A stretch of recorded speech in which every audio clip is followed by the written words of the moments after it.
been working by the light of day. Buenas noches, señoras y señores, jóvenes de todas las edades. Bienvenidos a Crisol de Cultura, el programa de la noche de los sábados en Televisión Ferrol. Saludos muy cordiales a todos cuantos nos siguen a través de Internet y muy especialmente a nuestros espectadores de Hispanoamérica. Hoy, sábado, día 30 de diciembre de 2017, con apenas unas horas para que se inicie el nuevo año, vamos a ofrecer una conversación sumamente interesante. Una conversación que en realidad ya tendríamos que haber iniciado hace 15 días, pero que las circunstancias personales de nuestro invitado de hoy, sus imperativas obligaciones de entonces, le impidieron acudir a plató. Pero ya que bien está lo que bien acaba, tomó ya todo esto, su condensación necesaria, y es hoy que le vamos a entrar al asunto que nos ocupa.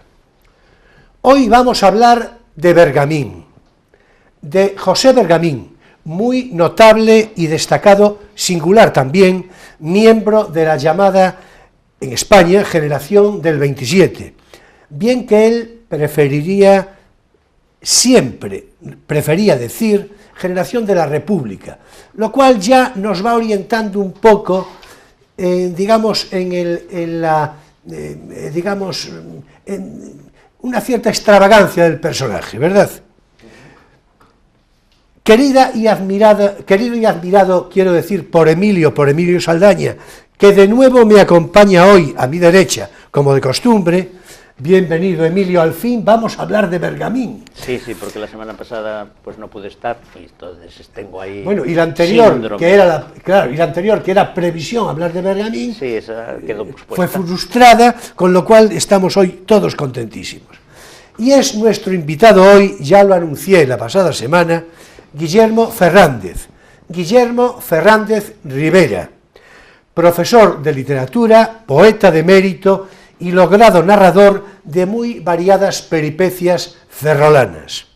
Junto con todo eso, y sobre todo eso, Guillermo Fernández es también persona sobre la que profeso honrada y leal amistad. Bienvenido, Guillermo, al fin, que ya tenía yo ganas de que volvieras por aquí, ya tenía yo ganas de que te asomaras de nuevo por el plató de Crisol de Cultura. Todo lo bueno se hace esperar. Así es, anda que bien, qué tributo de amistad, ¿verdad? Que además es que está de moda Crisol de Cultura, estamos empezando a marcar tendencia, que se dice en el argot, y eso en un programa de intención cultural, ya comprenderás, es mucho, pero mucho de celebrar. Y además, estupendo, porque contigo cerramos la programación del año, de este año 2017, que ya nos deja. Y bien, ya lo sabes, hoy nos ocupará la conversación la figura literaria y la personalidad singular de Bergamín, de José Bergamín. O sea, que aprovechando precisamente su querencia taurina, quiero decir, la querencia taurina de Bergamín, bien puedo citarte y decirte, adelante, Guillermo, suerte, vista y al toro. A ver, vamos en principio, si te parece, con el Bergamín poeta, con su estilo, su rima, su regla métrica, su inspiración, en fin, lo que te parezca a propósito, y ya por ahí todo seguido. Pues muchas gracias. Primero agradecerte por las palabras que has tenido para mí y esa amistad sincera que siempre me profesas y que yo comparto. Hablar de Bergamín es un tema extenso que nos va a comprometer a los tres. Por supuesto, porque claro. Realmente él es un hombre muy controvertido, que aún siendo de la generación del 27, era quizás el más intelectual de la generación del 27 y el que se prodiga menos como poeta en un principio. Cuando va a Sevilla, al Ateneo de Sevilla, que van a dar la conferencia en el tercer centenario de Góngora, que van 7, donde él también va, a él lo llevan por el aspecto fúnebre que tiene y realmente es al único al que el cura le da el pésame, pensando que era pariente del difunto. Eso es algo curiosísimo porque Claro, el difunto Góngora. Porque tenía ese aspecto serio, impresionante. Sí, puedes enseñar ahí. El aspecto serio y la sonrisa maliciosa. Sí, y resulta, esto es muy simpático, que todos los demás se dedicaron a recitar poemas y todos los demás ahí tenemos a Bergamín se dedicaron de cuerpo presente. Se dedicaron a recitar poemas. Porque ahí era joven, aquí en esta... Sí. Bueno, relativamente. Hombre, relativamente. Bueno, tenía el pelo negro. Bueno, siempre lo mantuvo, me parece. Los demás, Lorca, Dámaso Alonso, Vicente Aleixandre, se dedicaron a recitar poemas, pero a él lo tenían como un intelectual, incluso comparado a Pedro Salinas o incluso más. De hecho, García Lorca decide poner en sus manos el manuscrito de Poeta de Nueva York, como sabéis, por su consideración de intelectual, no porque sabía que lo fuesen a matar, sino porque dijo, este hombre va a hacer buena cuenta de esto que le doy, ¿no? Entonces, era considerado entre los suyos, pero no tenía un sentido de la generación del 27, porque yo creo que Bergamín ya fue mayor avant la lettre, es decir, su relación con Unamuno y con Machado casi lo hacían con la sensibilidad del 98, vamos a decir, esta a caballo del 98 y del 27, aunque por edad es del 27 o de la República, pero él siempre controvertido y en tierra de nadie, porque toda la poesía de Bergamín es una poesía algo trágica, incluso los sonetos a Cristo, pero también es una poesía, digamos, desarraigada, del desarraigo. Él se consideraba a sí mismo el esqueleto de un fantasma, se decía a sí mismo, ¿no? Sí. Entonces era una voz sin cuerpo, también en otra frase célebre de él, ¿no? Se sentía un desterrado. Entonces ya el exilio para él fue el exilio toda la vida, fue un exiliado de sí mismo, estuvo en México y demás, pero no por estar sin tierra era más desterrado. Entonces gran parte de la poesía que él escribe es una poesía que tiene esa dureza, que está llena de iluminaciones, porque sabéis que él pensaba con aforismos y escribía aforismos, por eso le gustaba tanto Ramón Gómez de la Serna, pero sobre todo eran iluminaciones como flashes que él iba lanzando y que realmente no deja de sorprendernos, ¿no? Bueno, hay algún poema, si no, fijaros al final ya de su vida, pero esto un poco lo caracteriza, ¿no? Dice, si no he tenido en mi vida en donde caerme muerto, ¿para qué voy a querer después de morir tenerlo? No quiero nicho ni tumba, ni caja ni pudrideros. Si hay una fosa común, echad en ella mi cuerpo. O si no, al mar, o dejarlo en el campo, sobre el suelo, para que lo queme el sol, o se lo coman los cuervos. Una cosa que te dices, Dios mío, pero que este hombre estaba realmente desarraigado. Pero claro, dice también, perdonad esto solo, en un aforismo dice... buscar raíces es otra forma de andarse por las ramas. Sí, porque sus aforismos, digamos, combinan o quieren combinar la profundidad de los aforismos clásicos, claro, que se puede encontrar en Garcián, por ejemplo, que es una de influencias, es muy barroco en sus lecturas. Sí. Calderón y Cierra España es una recopilación de artículos que tratan casi todos sobre los clásicos, y la corteza de la letra igual. Entonces, eso por un lado, y por otro lado, ese conceptismo a la moderna del juego que se ve en las greguerías. Sí, el juego era su forma de pensar, estoy de acuerdo. El juego, las paronomasias, los juegos de palabras, los palíndromes, él todo era un juego con las palabras para sacarle el jugo, ¿no? Y por eso más vale un pájaro volando que 100 en mano, cambiaba los refranes, ¿no? Cosas así, y hacía otra composición, ¿no? Bueno, yo tengo que decir que en lo personal, que naturalmente es lo que no tiene importancia mayor, pero en lo personal es la parte de Bergamín que más me gusta. Es decir, a mí el jugar con el lenguaje me gusta particularmente. Inteligencia afilada y al mismo tiempo juguetona, que es una cosa muy rara de encontrar en España, claro, porque afilados hay a montones, claro, y juguetones también, pero que sepa las dos cosas, ¿no? Combinar ahí, digamos, Quevedo con Gómez de la Serna. Sí, es una cosa muy rara, muy especial, y que es casi solo él el que no, sin duda, sin duda. Sí. El comentario brillante y culminado con ese magnífico poema que leíste hace un momento, claro, es que la muerte en Bergamín, como sabemos, es un concepto permanente, es decir, hay un sentido trágico de la vida. Eso también es una influencia barroca. Claro, hay un sentido calderoniano, Calderón. ¿no? Es decir, hay ese sentido. Y luego, por otra parte, claro, así es. Es como se llama el libro, Calderón y Cierra España. Y Cierra España, sí. El libro sobre un planeta Sí, a la vuelta. entonces, al caso nos refiramos después, de pasada, ¿no? Por lo menos. Pero después, la anotación pertinentísima que hacías hace un momento sobre ese, si no desarraigo, por lo menos una no ubicación en una generación concreta. Esto es curioso porque lo explica muy bien, de una manera indirecta, pero lo explica muy bien alguien que es una personalidad, en fin, a mí me resulta muy atractiva, desde el punto de vista literario, y es un personaje enormemente histriónico, pero sumamente culto. No es el caso que nos ocupa hoy, pero lo cito y lo volveré a citar probablemente porque es necesario. Hablo de Jiménez Caballero, el que pone en marcha la Gaceta Literaria. Es que esto, bueno, el padre de él es el que la pone en marcha y él el que la va a gestionar. Y es importante esto, digo, porque Jiménez Caballero hay un momento en el que dice, hablando de Bergamín, dice, en la Gaceta de entonces, está hablando del año, Bergamín colabora en la Gaceta desde el año 27, más o menos, por lo menos hasta el 30 o por ahí, 3 o 4 años, de una manera asidua y regular, ¿no? Y dice, allí se juntaban, esto es muy importante, incluso para la memoria testimonial, dicho en clave de hoy, ¿no? Dice, allí se juntaban la generación del 98, la del 15, también llamada de Ortega, y la del 27, y la del 27, bueno, digamos, para dar gusto a Bergamín, la República, ¿no? Pero bueno, la del 27, se juntaban las tres, y Apostilla... El Café de Pombo, en efecto, luego ir García Lorca, Valle Inclán, Gómez de la Serna, o sea...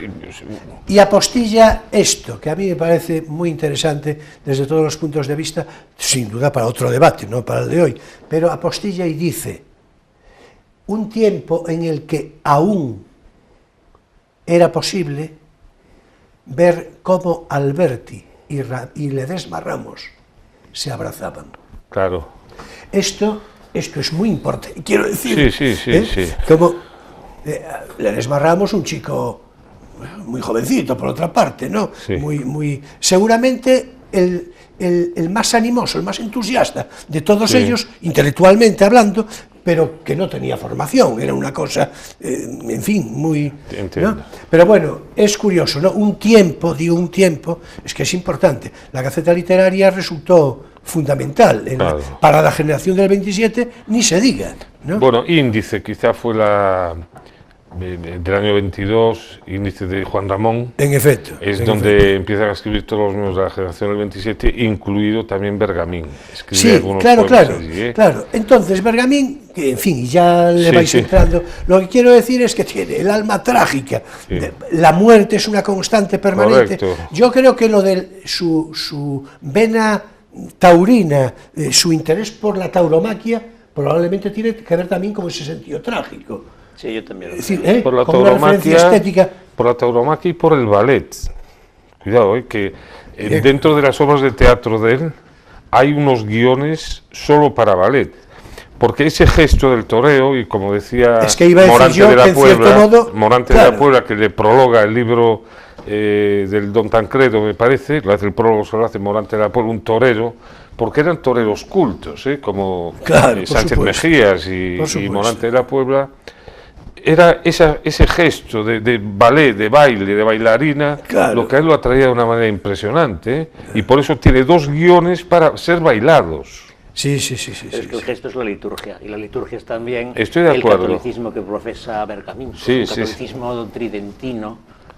Es decir, totalmente, pues está muy bien dicho, puesto que él critica, cuando es la guerra civil, en el 36, el católico radical y militante, es republicano también radical, y está de acuerdo con el cierre de iglesias, y dice, no, yo esta no es mi iglesia, dice, mi iglesia es la de Cristo, él dice, y va defendiendo su postura. él, si no recuerdo mal, en el 37, él preside el Congreso de Escritores Antifascistas en Valencia. Sí, creo que sí. Sí, lo preside él, y es lo que le va a dar pie a que lo nombren después presidente de la Junta de Cultura en México, que después la REA se va a celar, bueno, ahí vienen sus problemas, porque es muy interesante la labor que hace Bergamín, el compromiso de Bergamín en todo el destierro. Es impresionante. Por cierto, no me voy a referir a ello ahora mismo, sí, a ver si más tarde, pero, en fin, tiene un cargo... A mí, los poetas, y los intelectuales en general, sí, y los poetas, esto es mi parecer, no tenéis por qué compartirlo, pero metidos a políticos, me parece una cosa, a veces hasta obscena.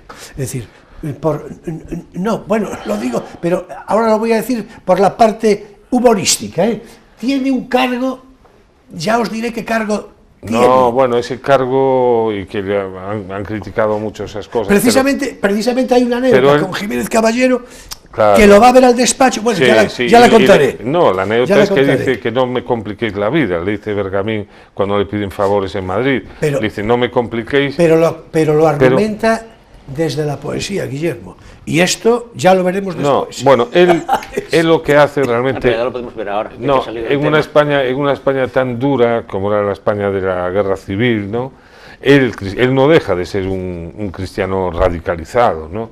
Él decía, yo con el comunismo hasta la muerte, pero ni un paso más, decía Bergamín. Claro, más allá. Un paso más allá, claro, efectivamente. Ese es el juego. Pero cuando él llega y desde París sale para México y funda allí la España Peregrina, que fue la gran revista, que el título es de él, aunque después de 5 números se enfadan con la REA porque eran 2 caracteres imposibles, y la REA lleva esa dirección, Juan Larrea, de esa revista, pero la España Peregrina, los 5 primeros números están hechos prácticamente por él. Y después edita allí la editorial Séneca. ¿Pero qué edita la editorial Séneca? El cuaderno, el poeta en Nueva York de Lorca, pero también edita Heidegger, edita, bueno, cosas que tú dices, pero ¿cómo este hombre editó 30 o 40 libros extraordinarios, a Kierkegaard, etcétera? Es decir, llevó a cabo una labor muy importante desde México. Estuvo poco, porque era un culo inquieto, y además solo, y de ahí a Uruguay, y de Uruguay a París, y de París vuelve a España, el conflicto de España con Fraga Iribarne, porque él firma aquel manifiesto por las luchas mineras en Asturias, entonces lo vuelven a echar, aunque lo apoya totalmente Dionisio Ridruejo, que es de la cuerda del catolicismo. Sí, pero que ya se estaba distanciando del régimen desde hacía tiempo. Bueno, pero no sé si es el que lo apoya, y es Ignacio Luca de Tena el que le mete el dedo en la llaga y lo empieza a criticar y cuenta todo eso que va a contar Julio. Esa respuesta sería anécdota, cuenta cosas que pasaron seguramente, yo no digo que lo hayan pasado, pero demasiado, un poco obscenas, ¿no? Un poco obscenas para decir, porque fue como una venganza. No, una venganza ver, yo voy a aclarar, ya que en ABC tú, salió dilo tú, lo voy a decir. Salió en ABC ese artículo. No, lo que yo voy a decir no, bueno, por eso ya me apresuro a decirlo. Pues dilo. No, esto es una anécdota. Si yo lo digo, precisamente iba a comentarlo, y ahora ya pues me parece muy bien el comentario que me haces, de que es lo que me parece es la anécdota en sí misma, ¿no? Dice... Tendrías que empezar diciendo el cargo que tenía, sí, que es la razón por la cual le van a pedir favores. Vamos a ver, lo de cargo es que es mucho, era director general de Acción Social y Agraria e inspector general de Seguros y Ahorros. Es decir, es que yo, de verdad, yo soy absolutamente, eso es lo que me parece, a lo mejor no digo lo de obsceno, pero...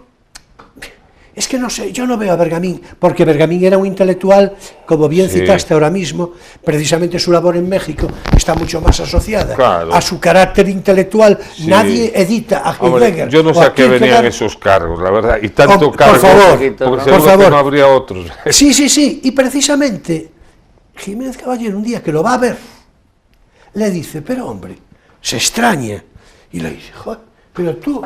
en lo que yo te conozco, pero tú cómo estás dedicado a todo esto.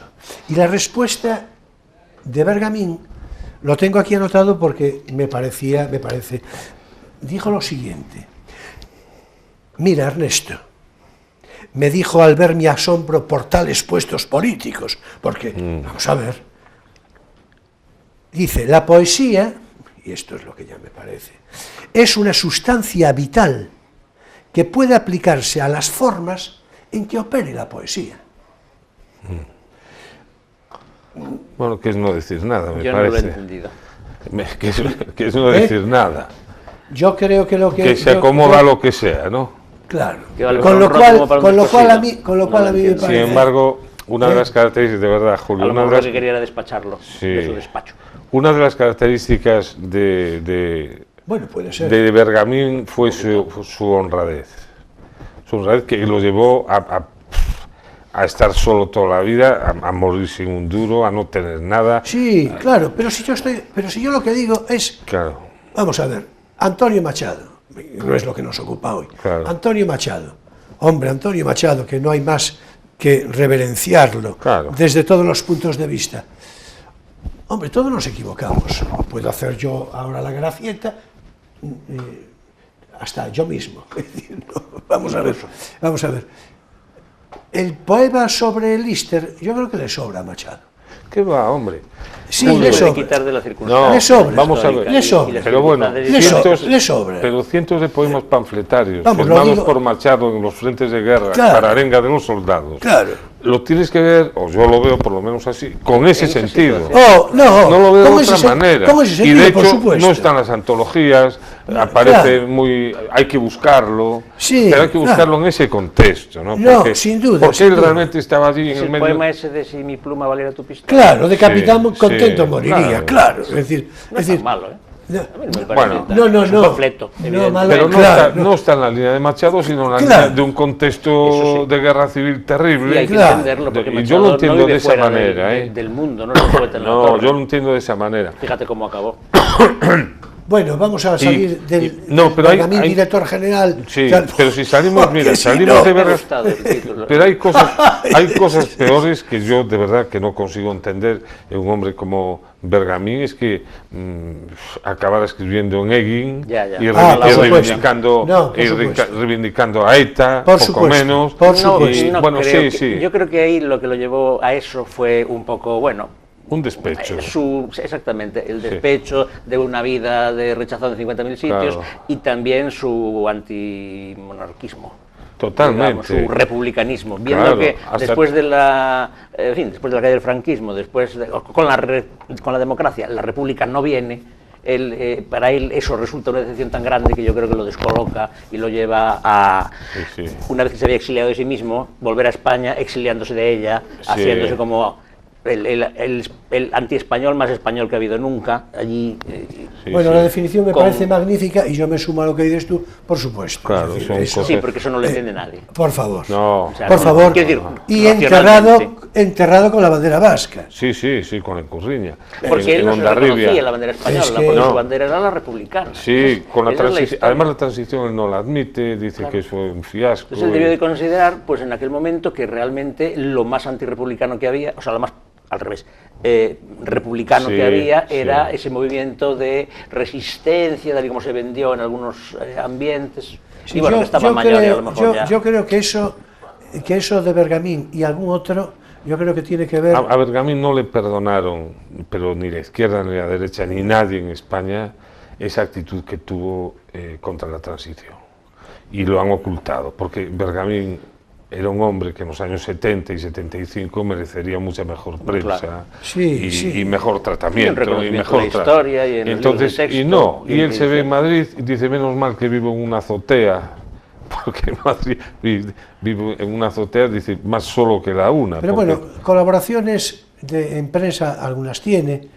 Me parece recordar en la Gaceta Ilustrada. ¿Te acuerdas de aquella revista? Sí, sí. Yo creo que tiene Poquitas, algo, sí. pero poco, sí, Muy pero poco. poco. Le estrenan Medea, Sí, Medea sí. Encantada. Fijaros que las dos obras más importantes de él, Medea y Antígona, De teatro. sí, de teatro, tienen que ver con el destierro y con el desarraigo. Antígona, el fuera de la ley por naturaleza, que se identificaba él, y Medea desterrada y que mata a sus hijos, etc. Bueno, él se identifica con esas dos figuras como él mismo, realmente. Y esas se estrenan, yo creo que en el 78, 79. Me suena esa fecha, sí. Y se estrenan muy tarde, ¿no? Ni le estrenan las obras, no le publican muy poco. Los aforismos van entrando en aquello de... Bueno, tienen la poesía completa publicada por Turner, eso sí. Sí, sí. Pero su ensayística, por ejemplo, pues no está ni completa, ni junta, ni nada. Hasta que llegó, a ver si lo digo bien, porque yo tampoco lo controlo mucho, Nigel Dennis, el hispanista que murió en el 2014, que era escocés de la Universidad de St. Andrew, consigue hacerse amigo de Bergamín y publican pretextos muy buena parte de su obra, incluso ensayos críticos. Bueno, y hay que eso decir... está bien, ¿no? Pero lo tiene que hacer un hispanista, ¿eh? ¿Qué quiere esto decir? Hay otro que ahora no sé si se llama Gonzalo Penalba o Peñalba o algo así. Sí, señor. Sí, pero ese es más reciente. Pero el que va reciente. recopilando esto es un hispanista escocés, porque en España los críticos lo pasaban. En las antologías no está Bergamín, no se estudia Bergamín, en la generación del 27 no aparece, en estudios universitarios de la generación del 27 no está Bergamín. Entonces tú dices, bueno, es una ausencia intencionada. Bueno, hay que decir que nosotros estamos aquí hablando de Bergamín precisamente porque nos parece escandaloso. Sí. Claro, Hombre, porque es una figura absolutamente reivindicable desde todos los puntos de vista. Bueno, aunque tenga sus contradicciones. Que sí, no, iba a citar eso, claro, naturalmente incluyendo eso. En fin... Porque yo creo que es controvertido porque es contradictorio. Sí, señor. Es decir, si fuera solo de un palo, o lo habrían negado completamente, o lo habrían afirmado completamente. Pero el hecho totalmente de que contradictorio, es que te descoloca, leerlo tú mismo te descoloca. Y después dices, soy contradictorio, pero no me arrepiento. Y dices, bueno, pues allá tú. No, hay que tener en cuenta las propias influencias a las que antes más o menos nos referimos, ¿no? Desde Gracián, inequívoco, ¿no? Total. Inequívoco. El Calderón más teológico. El Calderón, en efecto, el Calderón más teológico, me acojo a eso de una manera... Sí. Es decir, el estudio del siglo XVII, Mangas y Capirotes... Así es. Es que es un estudioso. Y la Facultad de la Letra está llena de artículos sobre Lope, que le entusiasma, claro. Y porque tiene en Lope precisamente la vena esa popular, que también es una cosa que está en la historia de España. La gatomaquia también de Lope, que la cita, además hace es una especie de reactualización de la gatomaquia, ¿no? Es decir, que es interesantísimo por otra parte, ¿no? Y la manera de escribir tiene un estilo en prosa, para mí, mucho más interesante, en el sentido de que es más escaso que en poesía. En poesía tiene como un poco un estilo a lo barroco al principio, en los sonetos, bueno, y además como es el momento del tercer de Góngora y todo eso, pero después va evolucionando hacia una poesía más simple, más como lo que acabas de leer tú, que debe ser de la última época. De la última época, esa poesía que, sin perder un poquito algo de ese conceptismo que siempre le gustó y esos juegos de palabras, gana ligereza y gana en la forma un aspecto como beckeriano. Estoy de acuerdo. Sí, pero sobresale lo intelectual, sobre todo. Sí, es decir, a él le gustaba asombrar. Eso no se quedaba contento, sino uno de sus libros de poesía, uno de los libros importantes de poesía se llama Esperando la mano de nieve. Sí, señor. Esos títulos sí, pero os iba a decir, que... Bueno, si va a decir, nos dirás. Os lo voy a decir. Nos dirás. Sí, aquí está, en el... Bueno, era en un libro que tiene Decadencia del analfabetismo, que el título puede decir, pero bueno, él reivindica el analfabetismo. Bueno, pero lo hace con toda la razón. Pero claro, pero él lo dice, reivindicar el analfabetismo, porque piensa que el encuentro de la poesía con la vida tiene que ser original, no atravesado por la cultura, sino por la pasión, ¿no? Entonces a eso le llama él analfabetismo, es decir, para enfrentarte con esto tienes que ser analfabeto, no venir erudito, no ser un Menéndez Pidal, además lo dice literalmente, también critica a Menéndez Pelayo por su interpretación de Góngora, dice, oye, hombre, pero claro, bueno, pero entonces, el gran enemigo contra de esa la erudición iba él, contra esa erudición, y hace un elogio al analfabetismo, que sí, cualquiera, él, precisamente, claro, cualquiera puede decir, bueno, pero el que lo oiga dice, pero aquí que está bien ser analfabeto, pero él se refería a esa pasión abierta con la vida, ¿no? Porque bueno, para también, él la inteligencia era pasión, ¿eh? Y también, bueno, es verdad que tiene un puntito provocador el título, claro, sí. Pero cuando lo lee realmente, él está reivindicando también el analfabetismo como un sinónimo de la cultura popular. La gente que ha hecho las tradiciones, que ha hecho los cuentos de tradición oral, que ha hecho los cantares que se transmiten de generación en generación. Cierto, es decir, el pueblo analfabeto de siempre es más verdadero y más importante que la cultura impostada de tanto intelectual de aquella manera al servicio de distintos intereses. Esa es la... Entonces, sustituir, digamos, esa gran cultura popular por una cosa superficial y artificial como es la cultura entendida a la manera moderna, le parece una pérdida. Sí, de acuerdo. De todos modos, hay que... Y la grandeza de Lope y todo esto, y el barraco, es precisamente que entroncan con esa cultura popular, que no le dan la espalda. Los personajes de Lope no son aristócratas. Sí, no puedo estar sino del todo de acuerdo. Y Calderón. Ahora, sí es verdad que cualquier reivindicación de ese carácter, cualquier exposición, es pasear por el filo de la navaja, ¿no? Claro. Porque a ver cómo se habla de la sugerencia hacia el analfabetismo. Claro. Claro, aparte de que hay un principio de contradicción muy bergaminiano, en el que naturalmente para llegar a esa consideración conclusiva, previamente él tiene la elaboración intelectual suficiente, claro, como para claro, con lo cual precisamente en fin. él pues, bueno, de hecho hay una frase que se sustenta en Husserl, que dice: yo no enseño, dice él, dice Bergamín, yo no enseño, señalo.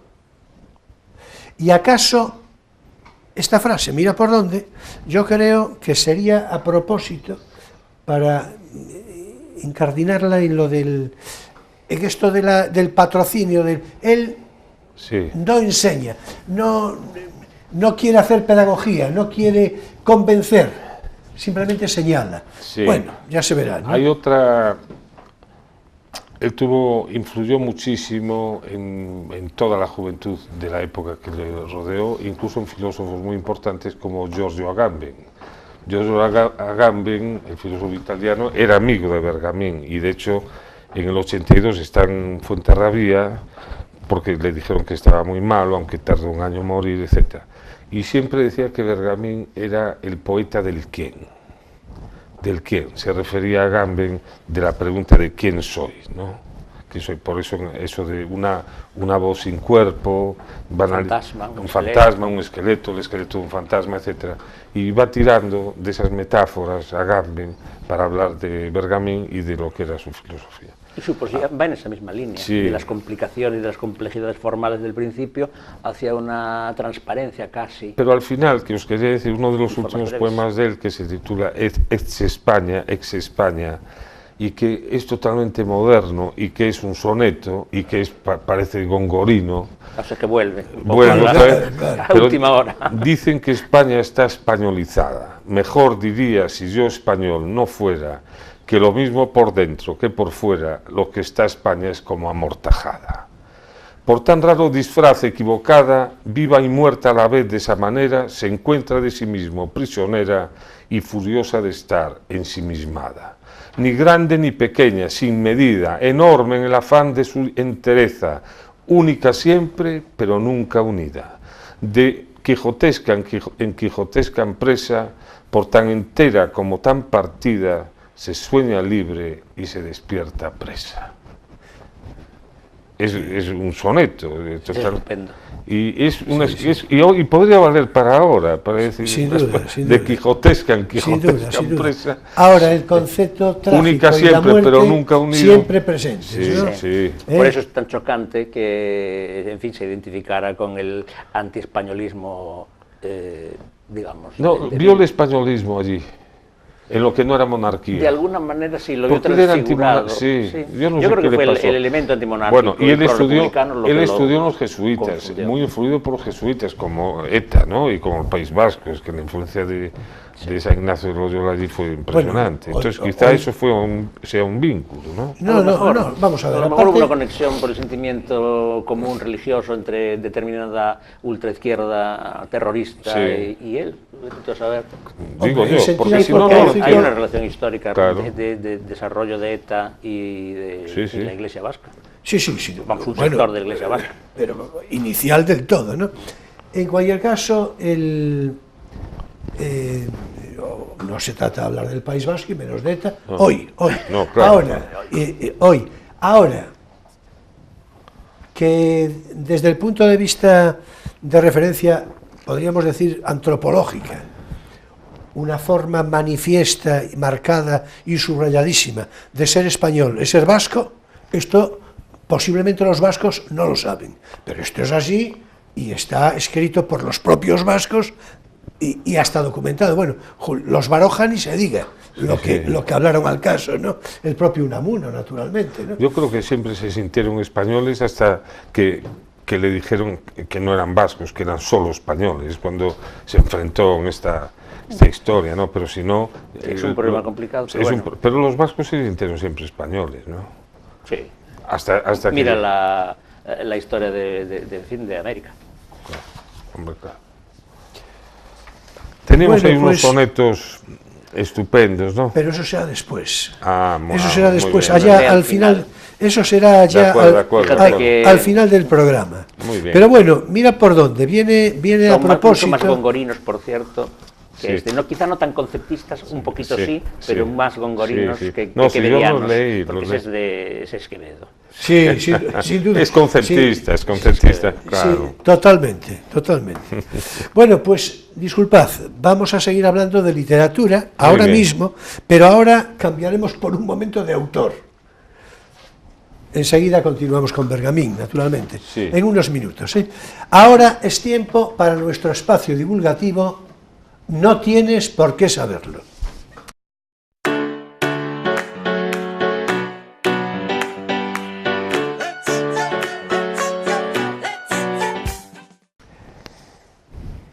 Y hoy corresponde turno para la recomendación de lectura. En fin, a ver con qué nos sorprende Emilio. Pues mira, ya que dices no tienes por qué saberlo, una de las cosas que no tienes por qué saber es todo lo que hay detrás del asesinato de Kennedy. Pues todas me parece las teorías conspiratorias, todos los hechos conocidos, todo lo desclasificado recientemente, todo lo que se especula por aquí o por allá, o sea, especulado. Y un libro que trata todo ese asunto de una manera amplia, porque tiene, pues, hija de 615 páginas o algo así, y que está muy bien escrito porque es de un novelista, en fin, muy consolidado, es este que traigo yo para recomendar, que se llama Teoría de la conspiración y se subtitula Deconstruyendo un magnicidio. Dallas, 22 del 11 del 63. Bueno, es el día del asesinato de Kennedy y que tiene en la faja de publicidad, pues, no sé, en fin, sí, es Oswald. O sea, las fotos de Oswald típicas, las que conoce todo el mundo, Lee Harvey Oswald, en fin, como todo el mundo sabe, pues fue el acusado oficialmente y decidido, por decirlo así, oficialmente asesino de y asesinado Kennedy. Después por Jack Ruby. Por Jack Ruby, a su vez, poco tiempo en después, un pasillo de la comisaría, exactamente, en directo, en directo. Así es. Yo creo que en por el un hombre libro con alguna sombrero, foto que era Jack Ruby, ¿no? O sea, es que esto fue impresionante. Sí, es decir, me parece, pero vamos, atractivísimo. Bueno, el libro tiene una parte gráfica, no es lo fundamental, pero yo creo que viene por ahí Jack Ruby. O sea, la famosa foto. Desde luego, yo no me olvido de él, yo tendría 13 años o así como y no me lo encogiéndose, olvido. Es que allí en directo lo vimos todo. Tal cual. Bueno, pero no lo encuentro. Pero yo creo que sí que viene en algún sitio. Pero bueno, fotos. en cualquier caso, incluyendo o no. Bueno, pues ahí sale la CIA, salen los comunistas americanos perseguidos por el macartismo, salen los cubanos, salen los problemas con Castro, la mafia, Marilyn Monroe, sale todo en este libro. Tiene un elemento especulativo que, claro, lo hace más interesante porque al fin y al cabo no es simplemente un reportaje periodístico y tiene una calidad literaria. Además es un libro muy reciente. ¿Sí? Pues sí, es bastante reciente, te lo puedo decir exactamente, pero debe ser de hace 2 años o a lo mejor del año pasado. Por ahí, sí, esto es de la editorial... 3 o 4. Es una editorial no muy conocida, esta, de la conspiración. Navona se llama la editorial. Pero bueno, ha tenido buena distribución y yo creo que es fácil de encontrar si se quiere. Navona. Primera edición, marzo del 17, pues sí, fíjate si es... Sí, recientísimo. Todavía no hemos salido del año. Es que si has dicho que viene toda la documentación, y eso es de hace poco, la documentación es del 16, me parece. Pues fíjate los títulos de los capítulos. Tiene 6 capítulos que son prolegómenos, las cosas omitidas, exterminio, decreto, mecanismo y oxímoron. Claro. O sea, que ya te puedes imaginar que es un libro muy literario, con bibliografía y todo eso, pero bueno, un libro... A mí me pareció muy interesante y eso, que te permite volar la imaginación lo suficiente como para que sea apasionante y al mismo tiempo está documentado y está bien escrito. Sí, bueno, sí, y el asunto de fondo. Claro. Y el asunto de fondo, que es una circunstancia histórica de lo más relevante dentro del siglo XX. Totalmente. Salvada la peor parte para John Fitzgerald Kennedy, ¿no? El pobre. Salvada la peor parte, digo, en pura biología.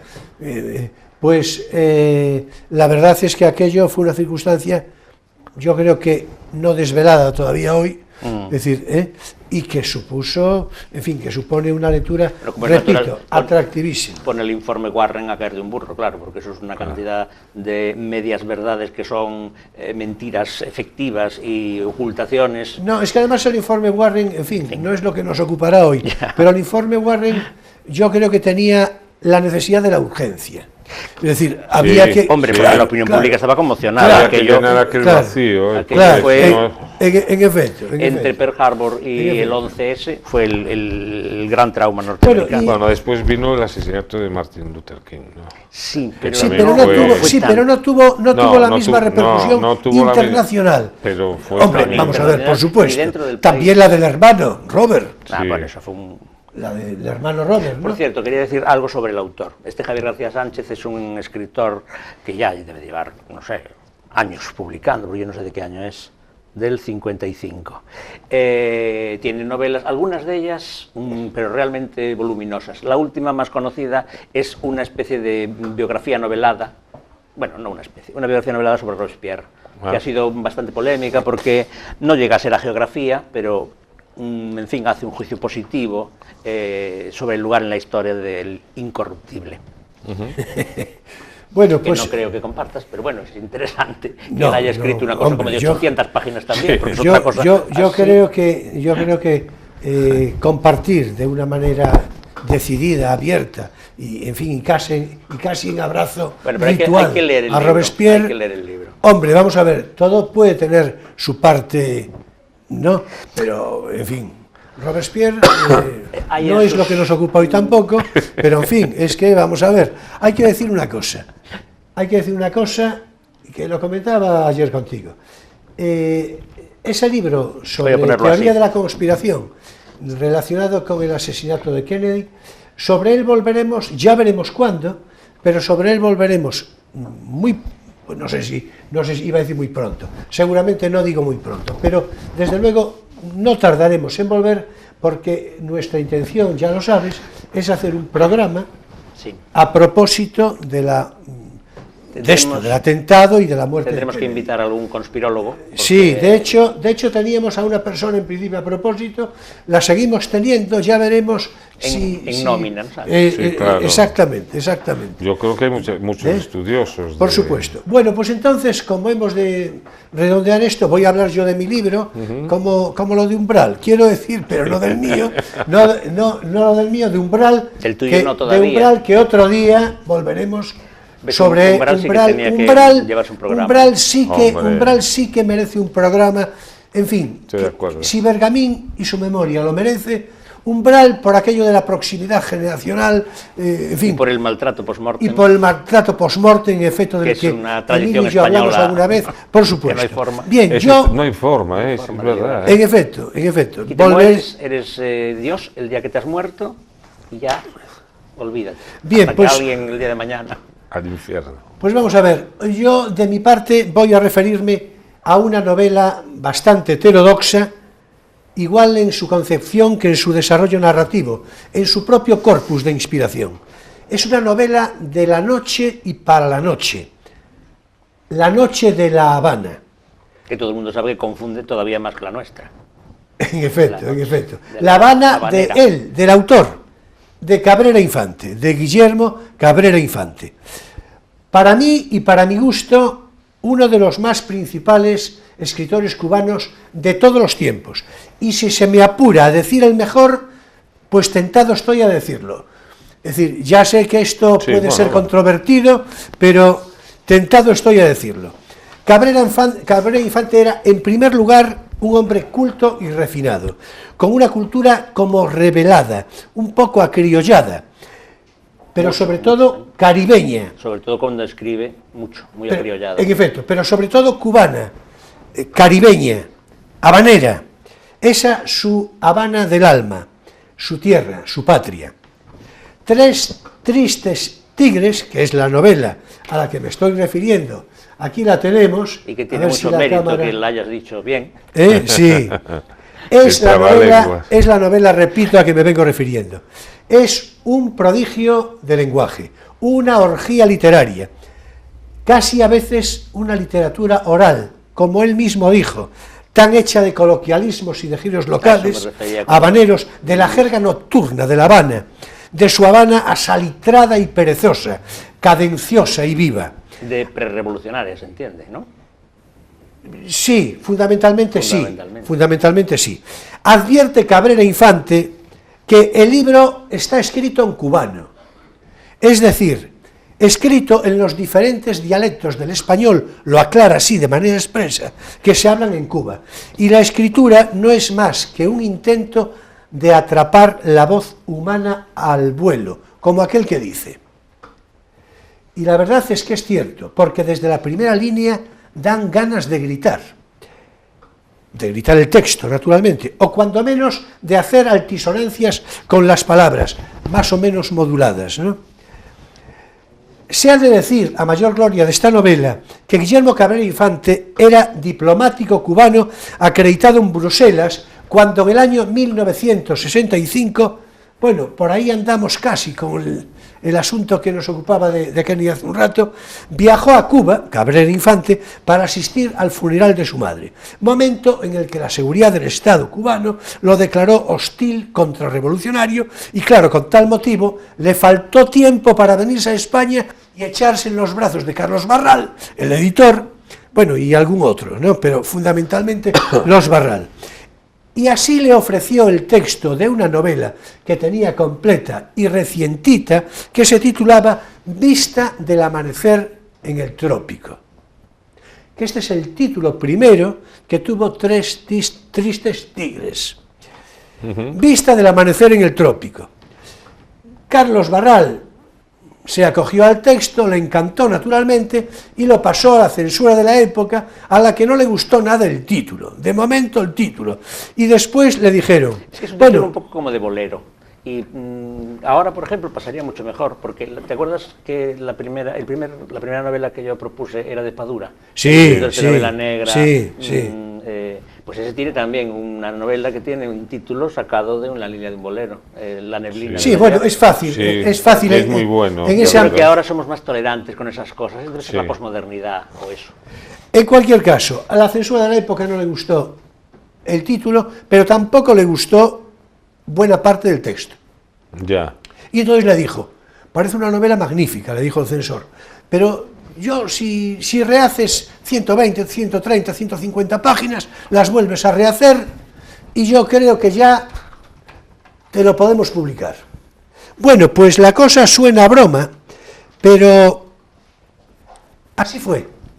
Es decir, así fue como nació una obra maestra de la narrativa cubana, Tres tristes tigres, que no solo iba a cambiar el título, sino que además la nueva elaboración de la novela, obligado por el comentario del censor, supuso, pues claro, mejorar el texto en todos los sentidos y hacer en realidad un nuevo corpus narrativo.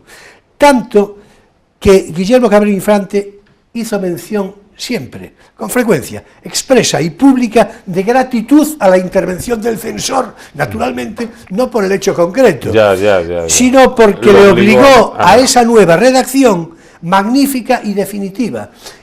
Y yo agrego que alguna vez, iba a decirle hoy decir, no es exactamente así, pero por ahí, de que a lo mejor el censor tenía razón, no en la censura sino en la censura literaria. En la censura literaria. Claro, esto sería otra cosa, estaría bien que fuera así.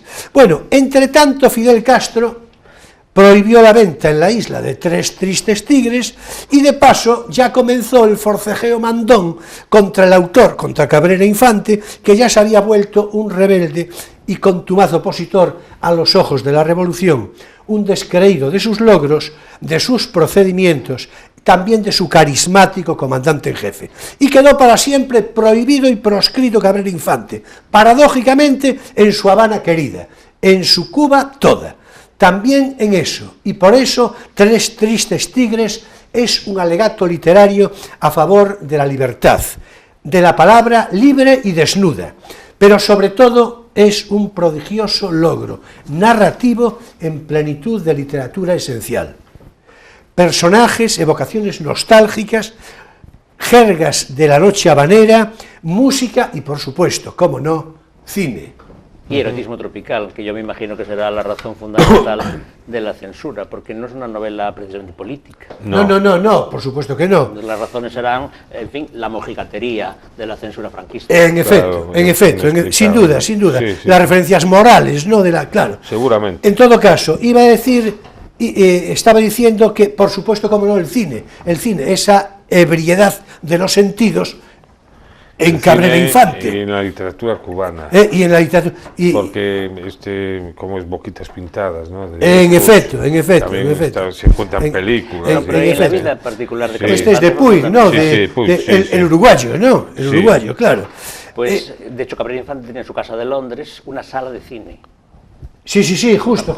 Claro. Sí, no, a eso me refería. Y toda la vida fue muy aficionado y fue crítico de cine. Se instaló en Londres, es verdad. Sí, claro. Con Miriam, y de las últimas obras que tiene, creo recordar una que era Mea Cuba. Mea Cuba, sí, justo. Tiene otra que son... Justo. Magnífica, también. Sí. Por cierto, permitidme... Sobre cine o sardina. Así es. En fin, disculpad, Tres tristes tigres, de Guillermo Cabrera Infante, leed esta novela. Os va a encantar, estoy seguro. Y con estas recomendaciones de lectura damos término por hoy a nuestro espacio divulgativo No tienes por qué saberlo.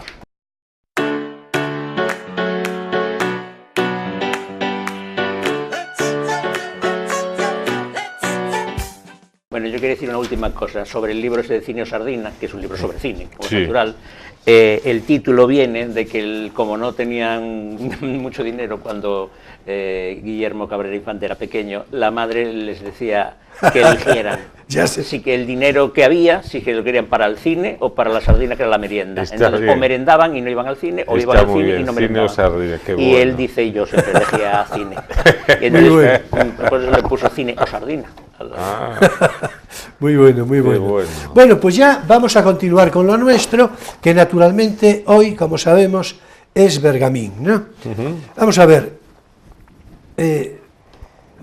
vosotros como os parezca, pero se me ocurre, yo tengo aquí algunas anotaciones, te lo comentaba a ti ayer, algunos semblantes de Bergamín hechos por personas diferentes.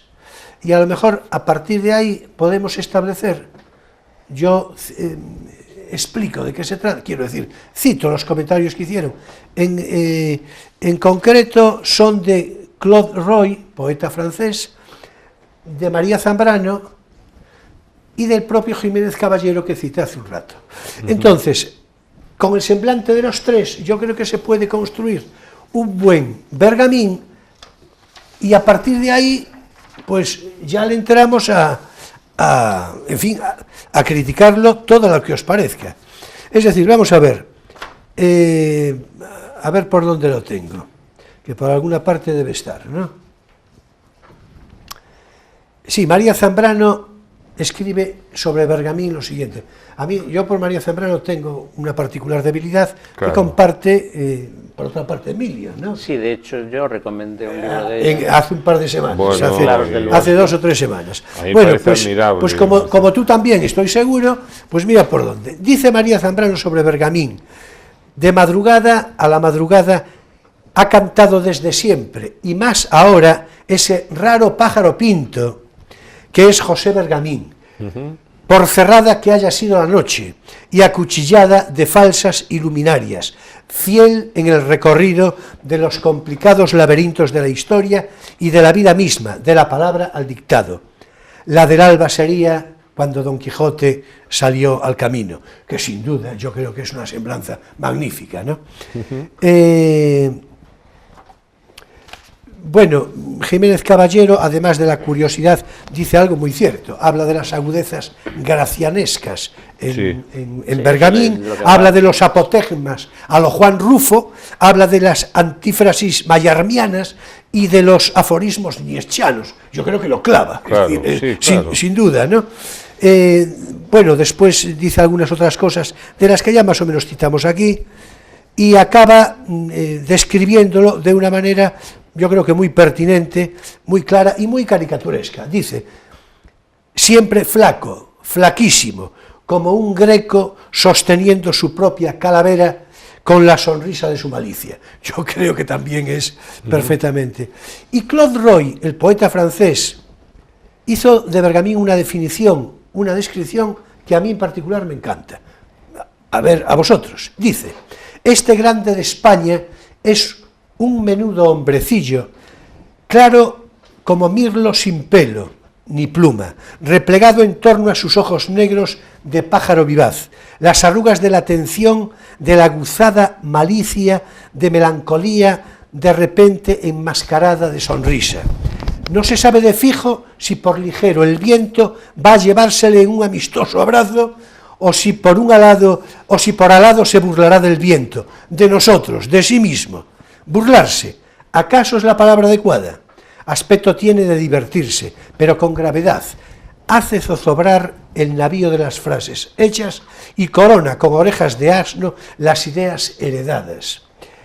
Zarandea a los poderosos, a los torpes, como un carterista para volverles con mayor facilidad los bolsillos y demostrar que están vacíos. Libera sus cóleras como quien tira avioncitos de papel. Birloquea,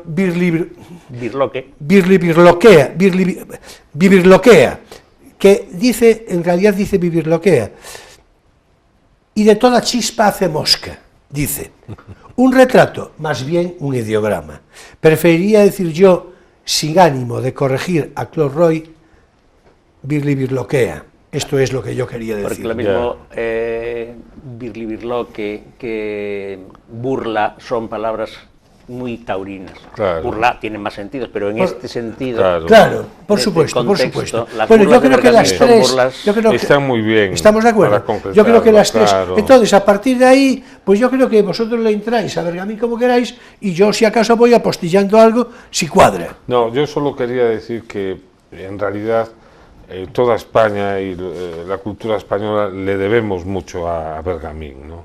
Desde Cruz y Raya, de la que no hablamos, pero, ya no solo por su obra literaria estricta, sino por su labor literaria. Por su labor, porque realmente siempre tuvo un espíritu de impresor, estuvo siempre detrás de una revista o de una editorial. En Cruz y Raya, en los 3 años que existió, se publicaron artículos extraordinarios. Supo conciliar el catolicismo con cierta radicalidad que en España era tan frecuente. Entonces también... Con el republicanismo. Sí, pero también... En su momento incluso con el comunismo. Con Largo Caballero estuvo ahí a pero con el comunismo como compañero de viaje. Sí, de acuerdo, pero que se necesitaba... Estoy totalmente de acuerdo porque eso sí es verdad. Pero se necesitaba esa bisagra. Que sí, de hecho, ese cargo al que aludimos se lo da Largo Caballero. Claro, con Largo Caballero. El largo cargo que leíste. Sí, el largo cargo. Es Largo Caballero el que se lo da. Claro. Después trata en el exilio de unir la división que ya había en la República entre Negrín, comunista, y los propiamente republicanos. Él trata de que no se formen dos juntas en México, sin embargo se llegan a formar dos juntas. Sí, ¿por qué no? O sea, seguía la división fuera, ¿no? Edita aquí la editorial El Árbol, que era su editorial de libros, que después la convierte en editorial Seneca en México. Bueno, ¿Y en qué otra revista está?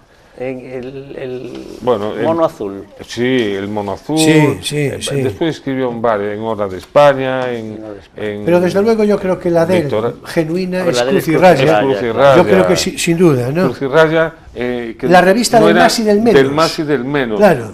A favor y en contra. Claro, cosa que tú ya decías. Revista de la afirmación y la negación. Ahí está la contradicción. Sí, de la afirmación y de la negación. Claro. Y yo decía, pero ¿será posible este hombre?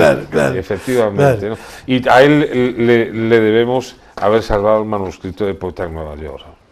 En un país donde tan fácil es perder los manuscritos, que no importa dónde está. Bueno, y una situación allí entre guerra, huida, exilio... Claro, que le roban el piso, etcétera. Y él salva el manuscrito, si bien sin un poema.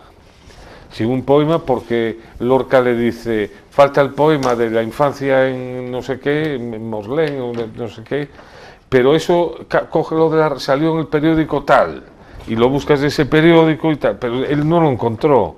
Y después apareció ese poema en manuscrito, que ahora anda por ahí a la venta. O sea que todavía no hay una edición completa sí, del todo. Completa sí, porque... Del poema en Nueva York, quiero decir. Sí, lo que no hay es el manuscrito. En la edición se consiguió rescatar de otro periódico, pero no en la primera edición de él, sino en otra, pero en el manuscrito no estaba.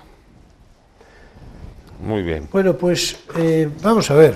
Ya os voy diciendo que está la cosa complicada de tiempo, sobre todo porque con el espacio de recomendación de lectura, pues yo creo que nos fuimos un poco de más, pues movidos pues por la pasión literaria bergaminiana. No, en este caso de la recomendación. Pero la pasión es bergaminiana. En efecto, pero la pasión bergaminiana que es mucho más bergaminiano el libro de Cabrera Infante que es. Sin duda, dentro de todo, las distancias. Sin duda. Bueno, yo creo que el libro de Cabrera Infante, en fin, que ya nos ocupó, pero el libro de Cabrera Infante, yo creo que será muy difícil que una persona hecha a lectura, con un cierto criterio literario, con un cierto gusto literario, naturalmente, que yo no creo que pueda decir nadie que no le guste. O sea, pero eso, como novela oral, como novela oral, ¿no? Como novela oral. ¿De qué año es? Bueno, esa edición creo que es de los primeros 80, que por cierto la tengo así un poco maltrecha, ¿no? Desmanganillada. Desportillada. Sí, así es. 1967. No, bueno, pero la edición es del 81. Bueno, pero eso sí. Corresponde con el boom latinoamericano, lo mete Sisbarral también. Es que forma parte de ese boom, digamos, de los jóvenes. Mira, pues si me permitís, como vamos a entrar ya en nuestro espacio de poesía eres tú, este año va a ser Pepe Bergamín otra vez. Sí, claro, en efecto, vamos a ver. Si os parece, si queréis apostillar algo a modo de conclusión, de una manera que ruego sea breve, claro. Yo pediría ya las obras completas, que Galaxia Gutenberg o la editorial Castro o lo que sea, o pretextos que hagan, porque lo único que hay completo, y yo no sé si será realmente completo, es la edición de la poesía de Turner en 9 volúmenes. Bueno, pues yo estoy seguro que estos editores, no digo todos al tiempo, pero alguno nos estará viendo con toda seguridad. Es decir, con toda seguridad. De hecho, el Gonzalo Peñalba del Carballo antes Yo leí alguna vez que él estaba preparando, pero como lo leí hace como 15 años, no sé yo. Él lo que lo más que hizo fue la biografía y biografía. Exactamente. Pero después yo dirigió un congreso y tal. Sí. Pero yo le leí que estaba preparando una edición de las obras completas, que tiene su complejidad. Es como María Zambrano, tiene un montón porque es muy disperso. Claro. Es muy disperso, no tiene un corpus. Así es. Y no tiene una gran obra, tiene artículos. Y anda en periódicos, y anda en revistas, en fin. Yo entiendo pues que será difícil. Déjale a Guillermo, entonces, a ver, ¿quieres decir algo, Guillermo? ¿Quieres apostillar algo de lo que tengas ahí, de los apuntes? No, simplemente que... Oye, ¿quieres leer algo de lo...? No, simplemente que estuve muy a gusto en esta noche con vosotros, que me gustó mucho el tema de Bergamín, porque también me obligó a mí a rescatar pensamientos y cosas que tenía ya olvidadas, de volver a mirar cosas, y siempre es un hombre que está de actualidad. Sí, sin duda. Y a mí me sigue admirando a pesar de las contradicciones. Sin duda. Y además por las contradicciones. Y además que te agradezco por las contradicciones. Sí. Claro. Pues de todos modos yo creo que en general Bergamín quedó bien cumplido de comentario. Yo creo que sí, yo creo que sí. Por lo menos... La conversación creo que resultó interesante, fecunda, apasionada, un poco, y desde luego lúcida. No lo diré tanto por mí como por vosotros. Gracias. Y también divertida. Me gustaría pensar que algo divertida, aunque, en fin, esto tiene que decirlo naturalmente el espectador, ¿verdad? A ver qué opinan nuestros espectadores. Bien, ahora seguirán nuestros versos de cada semana, porque ahora es tiempo de Poesía Eres Tú.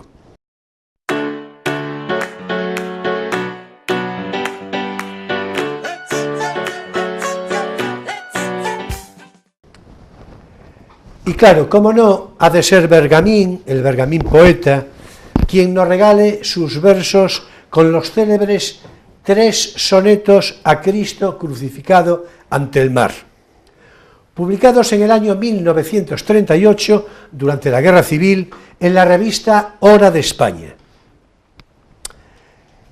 En fin, a ver por dónde los tengo. Sí, dicen así. No te entiendo, Señor, cuando te miro frente al mar, ante el mar crucificado, solo el mar y tú en cruz anclado, dando a la mar el último suspiro. No sé si entiendo lo que más admiro, que cante el mar estando Dios callado, que brote el agua muda a su costado tras el morir de herida sin respiro. O el mar o tú me engañan al mirarte, entre 2 soledades a la espera de un mar de sed, que es sed de mar perdido. ¿Me engañas tú o el mar al contemplarte, ancla celeste en tierra marinera, mortal memoria ante inmortal olvido?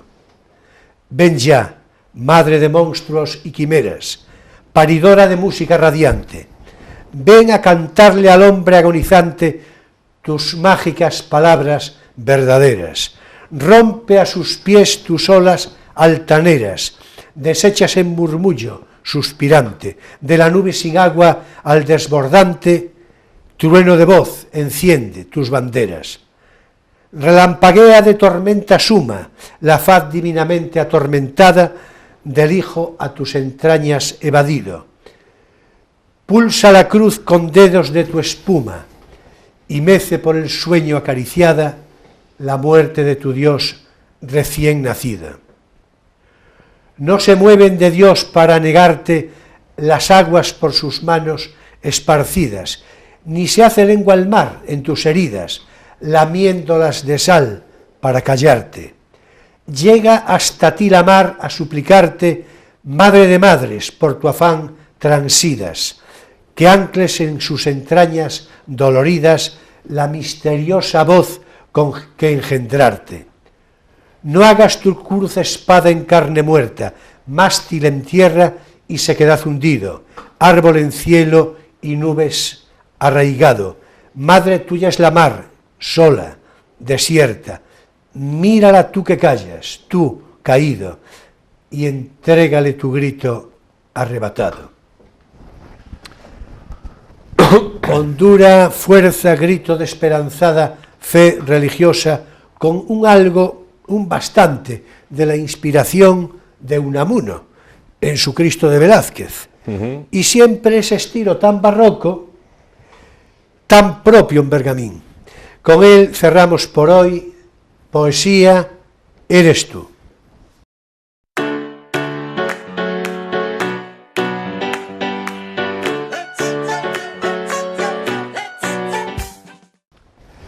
Cierto, estos 3 poemas son precisamente los que abren el primer volumen de las poesías completas y son unos poemas que le encantaron a Machado. Tiene una crítica a Machado sobre ellos. En efecto, lo hablamos hace un rato. Y que me perdone Unamuno, pero vamos, ni punto de comparación con su soneto al Cristo crucificado.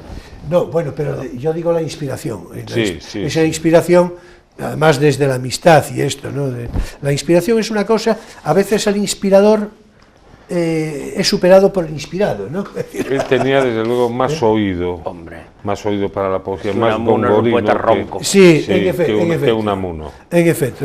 Y Unamuno a lo mejor era más trágico, por decirlo así, ¿no? Ante esto del cristianismo, su agonía, ¿no? Sí, claro. Pero por su propia concepción de la fe. Claro. Era un creyente y el otro, pues no. Claro, era el otro... Era un, ¿qué? Buscante.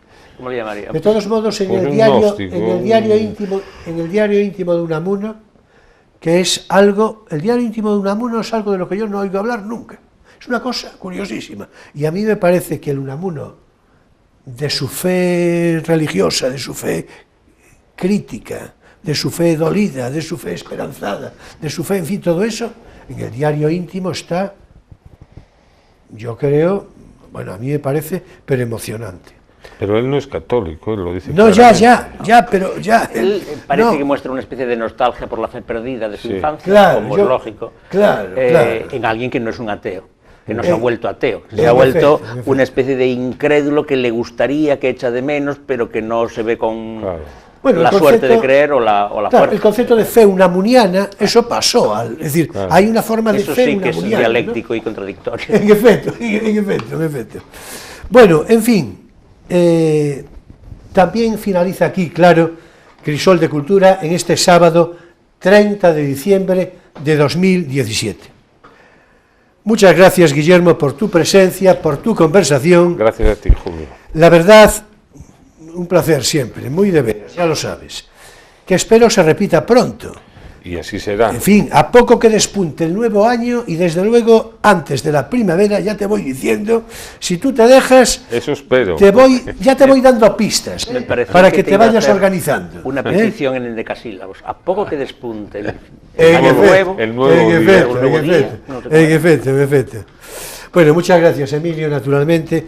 Estarás de acuerdo en que hoy tuvimos una conversación tan interesante como esperábamos más o menos, ¿no? Sí. Claro. Bueno, pues bien, muy feliz año nuevo, Guillermo, Emilio, muy feliz año nuevo a todos ustedes, a todos vosotros, a todos y cada uno, con mi gratitud toda por la presencia fidel y cómplice de cada semana. Mis mejores deseos, nuestros mejores deseos, los de todos cuantos hacemos Crisol de Cultura para ese tan próximo 2018 que ya asoma. Volverá Crisol de Cultura el sábado día 13 de enero, como siempre, a las 9:30 de la noche, con repetición el domingo entre 7:30 y 8 de la tarde, según ajustes de programación.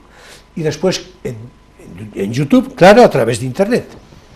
Y en ese primer programa del nuevo año nos ocuparemos, Emilio y yo, solos, Emilio y yo, de hacer balance y comentarios más o menos inéditos, más o menos curiosos, respecto a los últimos inmediatos anteriores programas. Será un redondo placer volver a compartir conversación con todos ustedes, con todos vosotros, cada semana, cada noche del sábado. Has dicho que no es el día 4, que es el día... No. Saltamos una semana. No, claro, por supuesto, tenemos vacaciones. También nosotros tenemos vacaciones. Ya dije que volveremos, ya dije el sábado, día 13. Muy bien. Hasta entonces, señoras y señores, jóvenes de todas las edades, un abrazo cordial y afectuoso. Nos vemos, ya repetí, el próximo sábado, día 13 de enero, en Crisol de Cultura, Televisión Ferrol. Ya sabéis que paso lista. Muchas gracias, buenas noches y muy feliz año nuevo. Feliz año.